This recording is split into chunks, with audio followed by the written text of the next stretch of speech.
প্রথমে দেখে নেব আজকের বাছাই করা 40টি তাজা খবর। শুরুতেই শিরোনাম। শুরু পূর্ণিমার বেলুর মাঠে শুভেন্দু অধিকারীর প্রমাণ। মুখ্যমন্ত্রী ঘনিষ্ঠ বাড়ি থেকে টাকার পাহাড় উদ্ধার হলো। টাকা গোনার জন্য মেশিন আনলো তদন্তকারী স্থান। বিজেপিকে তীব্র ভাষায় মন্তব্য রাহুল গান্ধী, কি বলল দেখে নিন বিস্তারিত খবরে। লোকসভায় ফের সরব হওয়ার বার্তা বিরোধীদের। পরপর দুদিন হুঁশিয়ারি কেন্দ্রকে, প্রতিশ্রুতি মনে করালেন মমতা। নাবালিকার দেহদেহ নিয়ে উঠল শোরগোল অভিযোগ। ওষুধ ব্যবসায়ী গ্রেফতার, তদন্তের নতুন মোড়। অভিষেক ঘনিষ্ঠ নেতা ইডি দফতরের হাজির চাইল। মদনের দাবি, কোন দল নীতির সঙ্গে যুক্ত নেই অভিষেক।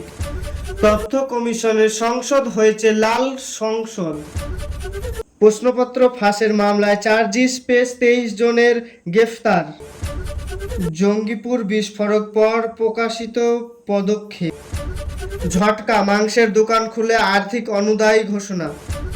1 লক্ষ পুলিশ নিয়োগ ঘোষণা মুখ্যমন্ত্রী। পুজোর আগে 20% ডিএ নিয়ে বড় ঘোষণা দিলেন মুখ্যমন্ত্রী। নিউজ টাউনের কোটি কোটি টাকা ফ্যাক্টরিতে মিলল। বাঁকুড়ার নাবালিকার মৃত্যুর রহস্য হয়ে ঘটল। প্রমাণ লোপাটের অভিযোগ, গ্রেফতার তৃণমূল নেতা। নিজ জেলায় 4 বছরের বেশি পোস্টিং নয়, বড় বদল। প্রধানমন্ত্রীর বিদ্রোহ পোস্ট, একাধিক অ্যাকাউন্ট নোটিশ। মোলামিতের পুলিশের গাড়ি লক্ষ্য করে হামলার চেষ্টা।